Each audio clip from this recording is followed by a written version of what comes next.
Siapa sangka, niat buruk bisa berbalik menjadi bumerang. Seorang polisi mencoba menjebak seorang wanita tanpa tahu siapa sebenarnya dia. Tapi ternyata, wanita itu adalah istri seorang tentara. Dan setelah suaminya tahu, kejadian ini berubah menjadi sesuatu yang tak terduga. Seperti apa akhir ceritanya? Simak video ini sampai habis. Assalamualaikum warahmatullahi wabarakatuh. Selamat datang di channel ini. Semoga kalian semua dalam keadaan sehat dan selalu diberikan rezeki yang berlimpah. Amin. Sebelum kita lanjut ke ceritanya, jangan lupa untuk tekan tombol like, komen, dan subscribe. Supaya kalian gak ketinggalan cerita-cerita menarik lainnya di channel ini. Jangan lupa juga tulis sholawat di kolom komentar ya, biar kita semua mendapatkan keberkahan. Dan tulis juga dari mana asal kalian, biar kita bisa saling mengenal. Seorang polisi yang bertugas di sebuah kota mencoba menjebak seorang wanita dengan tuduhan yang dibuat-buat. Modusnya, ia menuduh wanita tersebut melakukan pelanggaran yang sebenarnya tidak pernah terjadi. Dengan penuh percaya diri, polisi itu mengancam akan membawa wanita itu ke kantor dan meminta sejumlah uang agar bisa berdamai. Namun, ada satu hal yang tidak ia ketahui, wanita itu adalah istri seorang tentara. Saat sang istri memberitahu suaminya tentang kejadian tersebut, sang tentara langsung bertindak. Ia bukan hanya seorang prajurit biasa, tetapi juga memiliki jaringan yang luas di dunia militer. Dengan cepat, ia mengumpulkan bukti dan melaporkan kejadian ini ke pihak yang berwenang. Tidak butuh waktu lama, kasus ini menjadi perhatian serius, dan oknum polisi itu mulai merasa terpojok. Setelah melalui penyelidikan, terbukti bahwa polisi tersebut memang sering melakukan pemerasan terhadap warga. Akibatnya, ia langsung dicopot dari jabatannya dan terancam hukuman yang berat. Apa yang awalnya ia anggap sebagai cara mudah untuk mendapatkan uang, kini justru berbalik menghancurkan karirnya. Kejadian ini menjadi pelajaran bagi kita semua, bahwa keadilan pasti akan menang, dan siapapun yang menyalahgunakan kekuasaan akan menerima akibatnya. Di sebuah kota kecil yang tampaknya tenang dan damai, terdapat seorang polisi bernama Sigit yang dikenal sebagai sosok yang cukup berpengaruh di lingkungannya. Namun, di balik seragamnya yang terlihat gagah, Sigit memiliki sisi gelap yang tidak diketahui banyak orang. Ia kerap menyalahgunakan jabatannya untuk kepentingan pribadi. Salah satu cara yang sering ia gunakan adalah dengan menjebak orang-orang yang tidak bersalah, lalu meminta sejumlah uang sebagai uang damai, agar mereka tidak dibawa ke kantor polisi. Taktik ini sudah sering berhasil, karena banyak warga yang takut jika harus berurusan dengan pihak berwajib. Suatu hari, Sigit melihat seorang wanita yang sedang berjalan sendirian di sebuah kawasan yang agak sepi. Wanita itu tampak anggun dan berpenampilan rapi, membawa tas berisi beberapa belanjaan. Sigit yang sedang patroli mendekatinya dengan wajah serius, lalu menghentikannya dengan alasan ingin memeriksa identitas dan barang bawaannya. Wanita itu tentu saja bingung, karena ia merasa tidak melakukan kesalahan apapun. Namun, karena merasa tidak ingin menimbulkan masalah, ia tetap bersikap kooperatif dan menyerahkan identitasnya. Sigit lalu berpura-pura memeriksa kartu identitas tersebut, kemudian dengan nada tegas berkata, "Ibu, ada laporan bahwa Anda terlibat dalam kasus pencurian di sekitar wilayah ini. Saya harus membawa Anda ke kantor untuk pemeriksaan lebih lanjut." Wanita itu terkejut dan segera membantah tuduhan tersebut, tetapi Sigit tetap bersikeras. Dengan wajah panik, wanita itu mencoba menjelaskan bahwa dirinya hanya seorang ibu rumah tangga yang baru saja pulang dari berbelanja, dan tidak ada sangkut pautnya dengan kasus apapun. Namun, Sigit tetap pada pendiriannya. Dengan tatapan tajam dan nada suara yang semakin menekan, ia berkata, "Kalau ibu merasa tidak bersalah, kita bisa selesaikan ini secara baik-baik. Saya bisa bantu agar kasus ini tidak diperpanjang, asal ibu tahu apa yang harus dilakukan." Perkataan ini jelas memiliki maksud tersembunyi. Wanita itu mulai menyadari bahwa ada sesuatu yang tidak beres. Ia melihat sekeliling, berharap ada seseorang yang bisa membantunya. Tetapi di sekitar hanya ada beberapa orang yang tidak terlalu memperhatikan. Wanita itu merasa semakin gelisah. Namun, sebagai seseorang yang cukup cerdas, ia mencoba tetap tenang dan berpikir jernih. Ia mengingat nasihat suaminya yang selalu mengatakan agar tidak mudah panik dalam situasi seperti ini. Ia lalu mencoba meminta agar Sigit membawanya langsung ke kantor polisi jika memang ada masalah. Mendengar hal itu, Sigit terlihat sedikit kesal. Ia tentu tidak benar-benar ingin membawa wanita itu ke kantor polisi, karena tujuannya hanya untuk mendapatkan uang. Untuk meyakinkan korbannya, Sigit lalu menunjukkan sebuah catatan di ponselnya yang berisi daftar nama orang yang katanya sedang dalam pengawasan polisi, lalu dengan cepat menambahkan nama wanita itu dalam daftar tersebut. Ia berkata dengan nada serius, "Sekarang nama ibu sudah ada dalam daftar tersangka. Kalau saya laporkan ke atasan, bisa panjang urusannya. Tapi kalau ibu ingin menyelesaikan ini secara kekeluargaan, kita bisa bicara baik-baik." Wanita itu semakin yakin bahwa ini hanyalah jebakan semata. Ia merasa marah, tetapi tetap berusaha mengendalikan emosinya. Dalam hati, ia tahu bahwa tidak ada pilihan selain mencari cara untuk keluar dari situasi ini. Ia lalu meminta izin untuk menelepon suaminya, dengan alasan bahwa ia ingin meminta saran tentang apa yang harus dilakukan. Namun, Sigit langsung menolak. Tidak perlu menelepon siapa-siapa. Kalau terlalu banyak orang tahu, masalah ini bisa makin rumit. Kita selesaikan di sini saja. Penolakan ini semakin membuat wanita itu curiga. Ia lalu berpikir untuk mencari cara agar bisa memberitahu suaminya tanpa membuat Sigit curiga. Ia berpura-pura mengeluarkan dompet dari tasnya, lalu dengan gerakan cepat, ia mengaktifkan fitur rekaman suara di ponselnya yang ada di dalam tas. Tanpa Sigit sadari, semua perkataan dan ancaman yang ia lontarkan mulai terekam dengan jelas. Sigit, yang tidak menyadari bahwa dirinya sedang direkam, terus melanjutkan aksinya. Ia mulai mengatakan bahwa jika wanita itu mau berdamai, maka ia hanya perlu memberikan sejumlah uang dan semua urusan akan selesai. Jumlah yang ia minta pun tidak sedikit, hampir setara dengan gaji seorang pegawai biasa selama 1 bulan. Namun, wanita itu tetap berusaha menahan diri. Ia tahu bahwa jika ia panik atau gegabah, situasi bisa semakin buruk. Saat wanita itu tampak ragu, Sigit mulai menaikkan tekanannya. Ia berkata, "Saya beri waktu 5 menit. Kalau tidak ada keputusan, saya akan langsung bawa ke kantor polisi.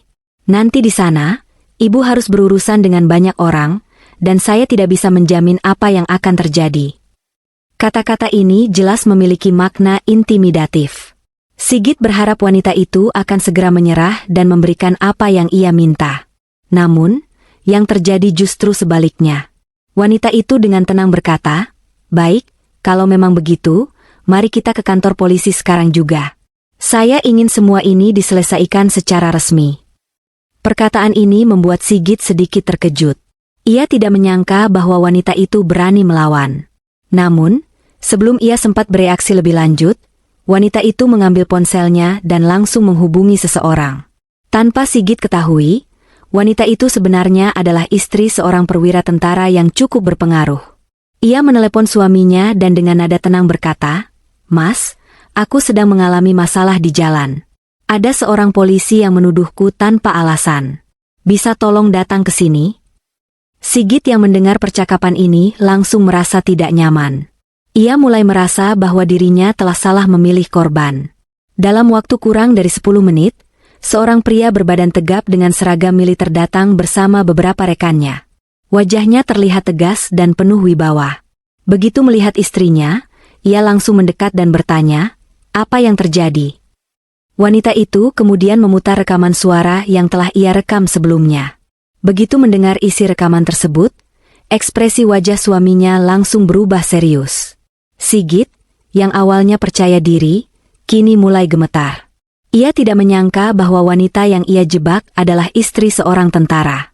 Ia mencoba mencari alasan dan berkata, "Ini hanya kesalahpahaman, Pak. Saya hanya menjalankan tugas." Namun, rekaman yang diputar sudah cukup menjadi bukti bahwa ia telah menyalahgunakan wewenangnya. Pria berseragam itu kemudian berkata dengan nada dingin, "Kamu tahu siapa yang sedang kamu jebak? Ini istri seorang tentara. Dan sekarang, kamu harus siap menerima akibatnya." Sigit tidak bisa berkata apa-apa. Ia tahu bahwa kali ini, ia benar-benar dalam masalah besar. Sigit, yang awalnya begitu percaya diri, kini mulai merasakan dinginnya keringat mengalir di pelipisnya. Tatapan pria berseragam di hadapannya begitu tajam, seakan bisa menembus lubuk hatinya yang penuh dengan niat jahat. Ia mencoba mengendalikan situasi dengan berbicara lebih tenang. "Pak, ini mungkin hanya kesalahpahaman. Saya tidak bermaksud melakukan hal yang buruk. Saya hanya menjalankan tugas sesuai prosedur.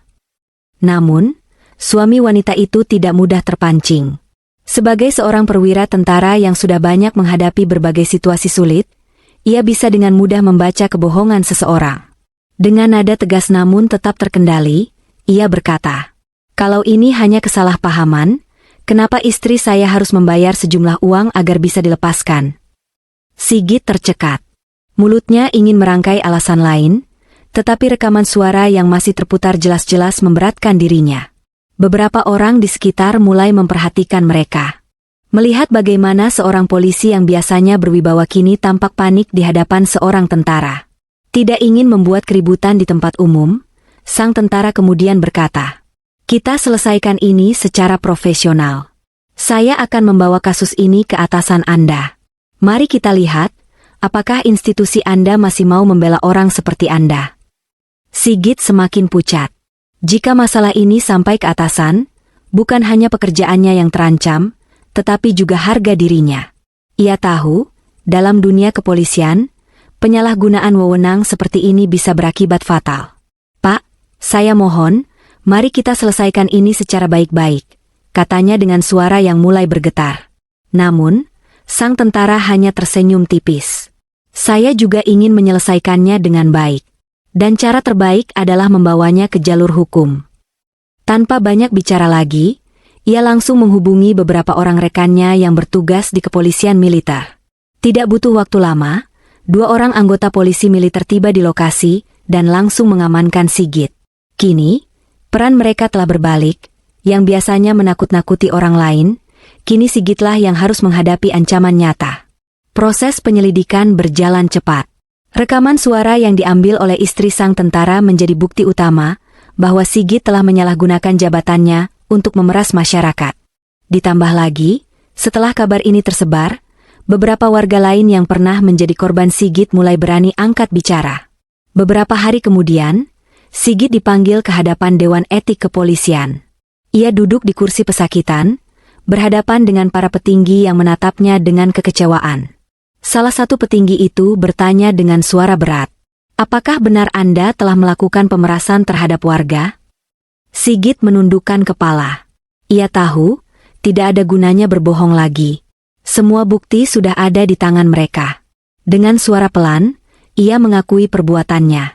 Keputusan akhirnya pun keluar. Sigit resmi diberhentikan dengan tidak hormat dari kepolisian. Tidak hanya itu, ia juga menghadapi tuntutan hukum yang bisa membuatnya mendekam di balik jeruji besi selama bertahun-tahun. Saat keluar dari gedung kepolisian, wajahnya tampak kosong. Ia tidak pernah membayangkan bahwa hidupnya akan berubah drastis hanya karena satu kesalahan fatal, menjebak istri seorang tentara. Di sisi lain, sang tentara dan istrinya kembali ke rumah mereka dengan perasaan lega. Mereka tahu bahwa keadilan telah ditegakkan.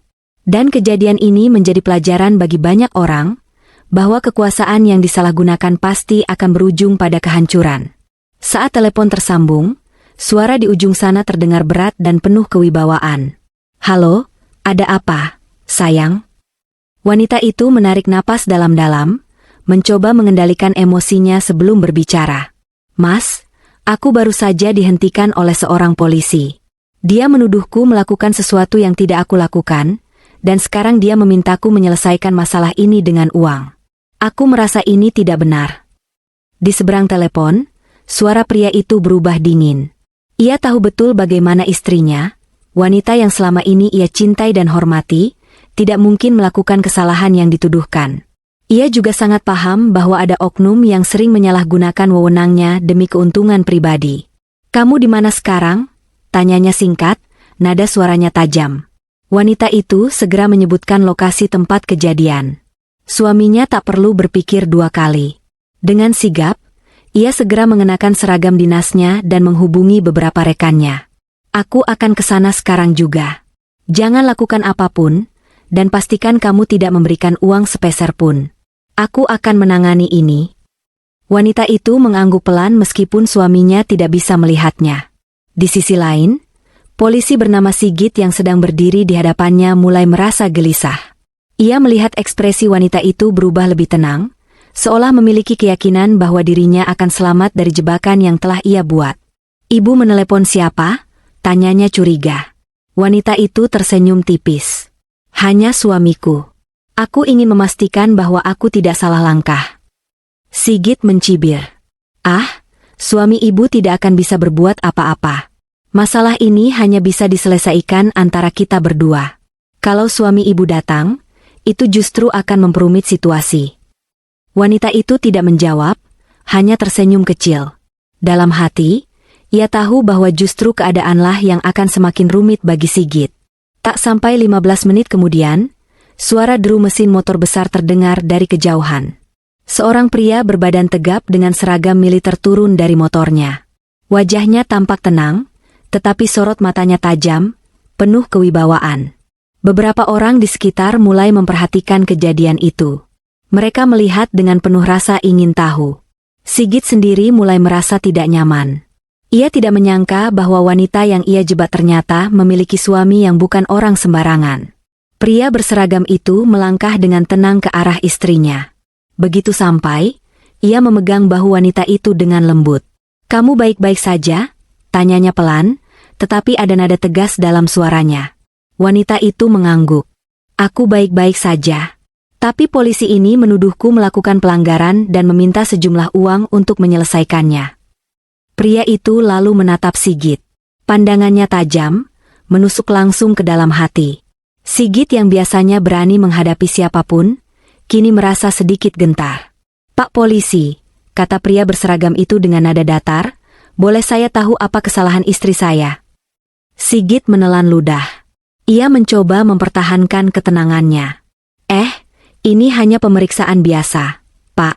Kami mendapat laporan adanya aktivitas mencurigakan, jadi saya hanya ingin memastikan semuanya aman." Pria itu mengangguk pelan. "Baik, kalau begitu, mari kita pastikan semuanya jelas. Anda bilang ini hanya pemeriksaan biasa, tapi mengapa istri saya harus membayar agar masalah ini selesai?" Sigit mulai berkeringat. Itu hanya salah paham, Pak. Mungkin saya kurang jelas dalam menjelaskan prosedurnya." Wanita itu kemudian mengeluarkan ponselnya. Dengan satu sentuhan, ia memutar rekaman suara yang telah direkam sebelumnya. Suara Sigit terdengar jelas di rekaman. "Kalau ibu merasa tidak bersalah, kita bisa selesaikan ini secara baik-baik. Saya bisa bantu agar kasus ini tidak diperpanjang, asal ibu tahu apa yang harus dilakukan." Suasana menjadi hening. Beberapa orang yang mendengarnya mulai saling berbisik. Sigit semakin pucat. Ia tahu bahwa rekaman itu cukup untuk menghancurkan karirnya. Pria berseragam itu tersenyum tipis. Tetapi senyumannya tidak membawa ketenangan, justru menambah tekanan. "Jadi, ini yang Anda sebut sebagai pemeriksaan biasa?" tanyanya, suaranya terdengar lebih dingin. Sigit mencoba mencari alasan. "Pak, ini hanya kesalahpahaman. Saya bisa jelaskan semuanya." Namun, pria itu mengangkat tangan, menghentikannya. "Tidak perlu menjelaskan kepada saya. Anda bisa menjelaskan kepada atasan Anda. Karena mulai saat ini, saya akan membawa masalah ini ke pihak yang berwenang." Sigit benar-benar panik. Jika kasus ini sampai ke atasan, maka pekerjaannya sebagai polisi bisa berakhir dalam sekejap. "Pak, mohon, kita bisa menyelesaikan ini tanpa melibatkan siapapun," katanya memohon. Tetapi pria berseragam itu hanya menatapnya dengan tajam. "Kamu salah memilih korban." Ia lalu mengeluarkan ponselnya dan menghubungi seseorang. "Halo, saya butuh bantuan di lokasi ini. Ada seorang oknum polisi yang menyalahgunakan wewenangnya. Bisa segera datang?" Tidak butuh waktu lama, 2 kendaraan polisi militer datang dengan cepat. Beberapa tentara berseragam turun dan langsung menuju ke lokasi. Mereka sudah diberitahu tentang situasi ini, dan tanpa banyak bicara, mereka langsung mengamankan Sigit. Warga yang menyaksikan kejadian itu mulai bertepuk tangan. Banyak dari mereka yang mengenal Sigit sebagai polisi yang sering bertindak seenaknya. Kini, mereka melihat dengan mata kepala sendiri bagaimana kekuasaan yang disalahgunakan bisa berbalik menjadi bumerang. Sigit tidak bisa berkata apa-apa saat tangannya diborgol. Ia tahu, tidak ada jalan keluar lagi. Pria berseragam itu lalu menggandeng istrinya dan berkata, Ayo kita pulang. Kita sudah cukup membuang waktu untuk seseorang seperti dia. Wanita itu tersenyum dan mengangguk. Ia merasa lega karena keadilan telah ditegakkan. Di sisi lain, Sigit hanya bisa menatap kosong ke depan, menyadari bahwa semua keserakahannya selama ini telah membawanya ke titik kehancuran. Sigit duduk di ruangan interogasi, tangan terborgol di atas meja. Wajahnya masih pucat, pikirannya kacau. Ia tak pernah membayangkan bahwa aksinya kali ini akan menjadi bencana besar bagi dirinya sendiri. Ruangan itu terasa pengap, dengan lampu putih yang menyinari wajahnya tanpa ampun. Di hadapannya, seorang perwira tinggi kepolisian dan seorang perwira dari polisi militer duduk dengan tatapan tajam. Keduanya sedang memeriksa berkas laporan yang berisi rekaman suara, kesaksian korban, dan bukti-bukti lainnya. Salah satu dari mereka, seorang komisaris besar polisi dengan wajah serius, akhirnya membuka suara. "Sigit, kamu tahu kenapa kamu ada di sini?" tanyanya, suaranya berat dan penuh otoritas. Sigit menelan ludah, berusaha tetap tenang. Saya hanya menjalankan tugas saya, Pak. Saya tidak bermaksud menyalahi aturan," jawabnya dengan suara gemetar. Perwira polisi itu menggebrak meja, membuat Sigit terlonjak. "Menjalankan tugas?" bentaknya. "Kamu menyalahgunakan wewenang, memeras masyarakat, dan kali ini, kamu berani-beraninya menargetkan istri seorang tentara? Apa kamu sudah bosan hidup?" Sigit menundukkan kepala, tidak berani membalas tatapan tajam itu. Perwira polisi militer yang sejak tadi diam, kini angkat bicara. "Tahu tidak, kesalahanmu kali ini bukan sekadar pelanggaran kode etik kepolisian. Kamu juga telah melakukan tindakan kriminal. Berdasarkan bukti yang ada, kami bisa menuntutmu dengan pasal pemerasan dan penyalahgunaan wewenang. Itu artinya, kamu bisa kehilangan pekerjaan dan mendekam di penjara selama bertahun-tahun." Sigit semakin gelisah. Ia mulai berkeringat dingin. "Pak, tolong beri saya kesempatan. Saya bisa jelaskan, saya hanya..." Komisaris besar itu memotongnya. "Kamu pikir ini pertama kalinya kamu melakukan hal seperti ini?" Setelah laporan ini menyebar, banyak warga yang akhirnya berani bersuara. Mereka semua mengatakan hal yang sama. "Kamu sering menargetkan orang-orang yang tidak berdaya, menakut-nakuti mereka, lalu meminta uang agar masalah mereka diselesaikan. Sekarang, permainanmu sudah berakhir." Sigit terdiam. Ia sadar bahwa situasinya semakin buruk. Kasus Sigit bergerak cepat. Karena melibatkan institusi kepolisian dan militer, kasus ini segera menjadi perhatian publik. Berita tentang seorang oknum polisi yang tertangkap basah memeras istri seorang tentara menjadi viral di media sosial. Judul-judul berita bermunculan. Pengeras suara umum, oknum polisi ketahuan memeras, ternyata sudah lama melakukan aksi serupa. Pengeras suara umum, polisi ini apes. Menjebak istri tentara, kini berakhir di meja hijau. Pengeras suara umum, arogansi berujung petaka, polisi ini dipecat dan dihukum berat. Di media sosial, warganet ramai-ramai menghujat Sigit. Banyak orang yang sebelumnya takut kini berani berbicara, mengungkap pengalaman mereka saat menjadi korban pemerasan oknum seperti Sigit. Proses persidangan berjalan dengan cepat. Jaksa penuntut umum dengan tegas membacakan tuntutan. Berdasarkan bukti rekaman suara, kesaksian korban, dan laporan dari berbagai pihak, terdakwa terbukti telah menyalahgunakan wewenangnya sebagai aparat hukum untuk kepentingan pribadi. Oleh karena itu, kami menuntut terdakwa dengan hukuman 5 tahun penjara serta pencabutan status sebagai anggota kepolisian. Sigit yang duduk di kursi terdakwa tampak pasrah. Ia tahu bahwa semua jalan sudah tertutup baginya. Pengacara yang mendampinginya berusaha meminta keringanan hukuman, tetapi hakim tetap pada pendiriannya. Terdakwa telah mencoreng nama baik institusi kepolisian dan merugikan masyarakat. Tidak ada alasan bagi pengadilan untuk memberikan keringanan. Oleh karena itu, terdakwa dijatuhi hukuman 5 tahun penjara dan pemecatan tidak hormat dari kepolisian. Ketukan palu hakim bergema di ruang sidang. Sigit menutup mata, merasa seluruh dunia telah runtuh di sekelilingnya. Hari-hari berlalu, dan kini Sigit telah resmi menjadi narapidana. Di dalam penjara, ia bukan lagi sosok polisi yang disegani. Sebaliknya, ia menjadi bahan ejekan para narapidana lain. Lihat tuh, polisi sok jagoan. Sekarang malah satu sel sama kita. Sigit hanya bisa diam. Tidak ada lagi seragam, tidak ada lagi lencana, tidak ada lagi kekuasaan. Ia hanya seorang mantan polisi yang jatuh karena keserakahannya sendiri. Sementara itu, sang tentara dan istrinya menjalani hidup mereka dengan lebih damai. Kasus ini telah membawa banyak perubahan dalam sistem kepolisian, di mana banyak petugas mulai lebih berhati-hati dalam menjalankan tugas mereka agar tidak terjerumus seperti Sigit. Bagi banyak orang, kisah ini menjadi pengingat bahwa kekuasaan bukanlah alat untuk menindas, tetapi tanggung jawab yang harus dijaga dengan integritas. Dan bagi Sigit, ini adalah akhir dari segalanya. Nah, itulah akhir dari kisah hari ini. Dari kejadian ini, kita bisa belajar bahwa menyalahgunakan kekuasaan hanya akan membawa kehancuran. Jangan pernah takut untuk melawan ketidakadilan, karena kebenaran pasti akan menang. Menurut kalian, apakah hukuman yang diterima Sigit sudah setimpal? Ataukah ia seharusnya mendapat hukuman yang lebih berat? Tulis pendapat kalian di kolom komentar. Jangan lupa tekan like, komen, dan subscribe supaya channel ini terus berkembang dan bisa menghadirkan cerita-cerita menarik lainnya. Terima kasih sudah menonton, sampai jumpa di video selanjutnya. Wassalamualaikum warahmatullahi wabarakatuh.